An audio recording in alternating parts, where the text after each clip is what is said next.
In the realm of the WWE Tag Team division, you may think of the Revival, the Usos, the New Day, and many more, including the team of Daniel Bryan and Erick Rowan, or Rowan as he's now called.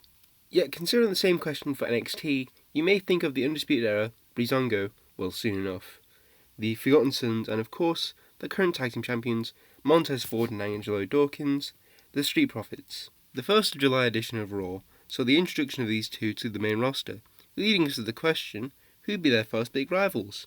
My answer, Daniel Bryan and Erick Rowan, the current SmackDown Tag Team Champions. And in this video, I'll explain how this would work, and what would happen in the rivalry that I call the Solo Cup story. The setup.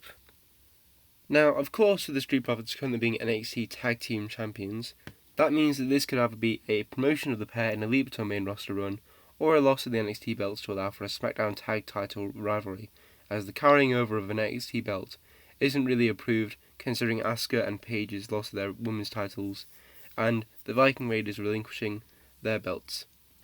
Should they lose the belts, this would have been a way which the Street Profits would still look strong even after losing them. Thus, a multi-team match lost to a different team, where they aren't pinned or submitted, would seem as an alright way to put them on the main roster, as well as introduce a new rivalry to the NXT roster. Alternatively, if Bryan and Rowan were to lose the titles, it would be to make them look weak, and thus allow for the Street Profits to poke fun at them. The storyline. As we've seen in the past, Daniel Bryan and Rowan aren't the biggest fans of anti-environment actions or procedures, such as the love of belts. So considering a big part of Montez and Dawkins' character is the plastic Solo Cup, this may call for Bryan to bring it up. Personally, I would think this is the show after losing the titles. Bryan and Rowan are in the ring, stating how they'll be back at the next pay-per-view to reclaim their belts. However, out come the Street Profits acting all high and mighty about being on the main roster or still having their titles. In the case of the Street Profits still having their titles, they'd gloat about having their titles in a very joking manner to save face and not be heels as Daniel Bryan and Rowan should be. This would lead to Bryan making an uproar about his disgust towards the leather belts, and also taking into account the large use of plastic cups in the entrance of celebrations of the Street Profits. And sure, they may be stated as polypropylene, but we bill it as non-degradable plastic, similarly to how Lana is billed as Russian, or how Jinder is billed as Indian, when they're really just American and Canadian, respectively. Ideally, I'd like the segment to take place on the show before SummerSlam, as at TakeOver Toronto the Street Profits could lose the championships, and at SummerSlam Bryan and Rowan could retain their championships from whoever.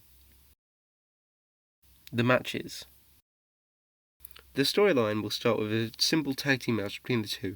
This ends in the Street Profits getting a roll-up as Montez Ford grabs a Solo Cup in a taunt against a down Rowan, thus triggering a frustrated Bryan to enter the ring to stop Ford, letting Dawkins throw Bryan out the ring, leading to Rowan throwing Dawkins out the ring, then yelling and taunting at him as he's Rowan, then leading Ford to get the roll-up and the easy win.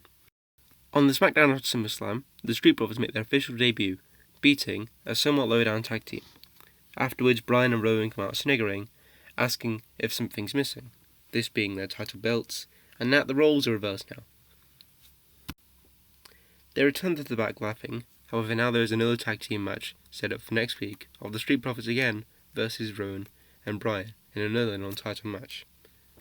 Bryan and Rowan cheaply win this time after a ref distraction leads to Bryan hitting Dawkins with the belt and picking up the win, leading to the after-match promo of Bryan and Rowan, where Bryan states it pays to be champion, or something promoting the fact that they're champions, and that at Clash of Champions, the next pay-per-view, nobody deserves to face them, as no one else is champion, and it's called Clash of Champions for a reason.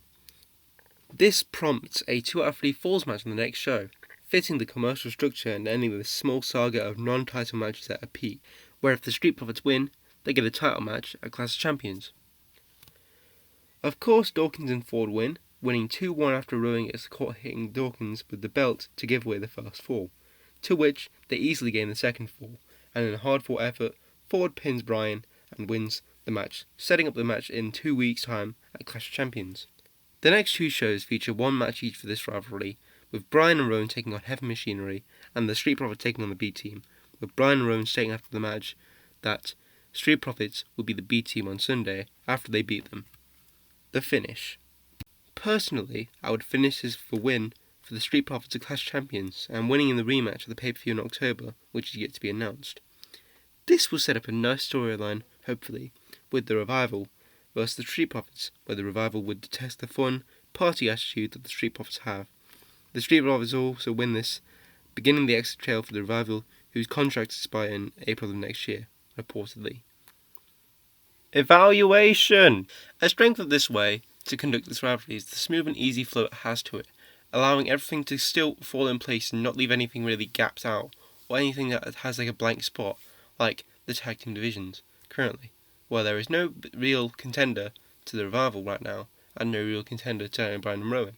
As well as that, we can also think about how Daniel Bryan and Rowan can't necessarily look weak, as one, Daniel Bryan is Daniel Bryan, and two, Rowan is borderline a monster heel, meaning he can't necessarily look weak in any way. Also, the Street Profits are able to stay strong, as they didn't even lose the tag team championships by being pinned or submitted. They were simply outclassed by the other teams. Whether this makes them look weak or not, I don't really know. However, a weakness of this would that you may find the Street Profits in the end being super faces, such as John Cena or Roman Reigns, who will always end up winning a rivalry and never losing. Lastly, I would like to thank you for watching, and also if you want to stay here, subscribe, you'll see more content when it comes out. If you like this video, which I hope you do, give it a like. If you want to see me do more things, you can just stuff down below, comment it.